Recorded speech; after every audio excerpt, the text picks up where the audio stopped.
Hi, I'm Darby Hinton, but growing up, well, I was mostly known as Israel, son of Daniel Boone. So what am I doing here commanding this fine bunch of Yankee soldiers? Well, you see, I not only grew up living history, but I grew up loving history. It all started when my daughter had to do a report on the Civil War spy Rose O'Neal Greenhow. But unfortunately, like most kids, when she started reading about her, she thought it was dull and boring. Her brothers even told her it's just a story about a bunch of old men that aren't really that important. That's it. I am now on a mission, and with the help of some very knowledgeable friends and dedicated reenactors, I'm going to pull history out of the books and make it come alive. Come along as the Hintons live history. Folks, you'll be a sailor also. Okay. With this uniform, you'll be a sailor coming through the blockade into the South. Cool.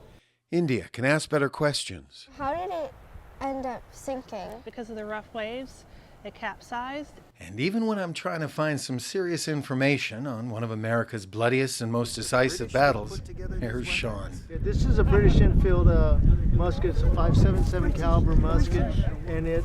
Oh, she'll find out the information on what interests her. It is a very sweet love story between Colonel Lamb and his wife. But Sean No. will always be Sean.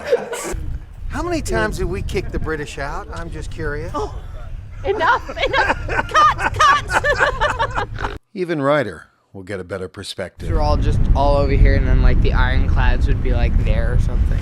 To this point in American history, never have this many ships been arrayed against a single target. So basically you wouldn't want to be sitting on this beach. Unless you were suicidal. And let him know it wasn't just about a bunch of old men. In fact, the first casualty during the first battle is a young 17-year-old junior reservist. He was cut in half down by Battery Buchanan, direct hit from a cannonball.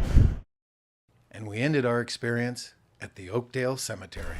India, can you read me the name on this tombstone? Miss Rose O'Neal Greenhow. So this is where she's buried? They gave her one of the most prominent spots in the whole cemetery, because she was a hero to the Confederates. Before leaving the cemetery, I was even able to share some personal history with the family. Hinton! We're facing the Confederate graves. And one of the most prominent. Wow. This right here got his own plaque because he fought for the Confederacy. See, he just originally had this little plaque that says CSA, Can't even read it. Confederate State Hinton, Army. easy. So when you want to know where your roots are, son, here they are. It's in the South. In your face! At this monument that honors over 500 unknown soldiers that are buried here, the family took some time to reflect. What did you take away from today's adventure? I learned a lot. And Martin, I could always get down with the Martin. All right. The people inside the fort had hell to pay when that many ships came over to blow the out of them. Okay. They had good technology behind them. It wasn't just like lobbing something. There was like designs to the barrels and the ways they set up. I learned how to roll a game thing. I mean, roll a hoop and... And I guess we'll all have to acknowledge that, yes, the British played a big part. I learned where Rose was buried and different games that the kids played during the war. Yeah, if I had trouble with my homework, it would have been cool when I was studying, like, you know, the Renaissance or something to go and... Now he's complaining I didn't do it soon enough. Yeah, sorry.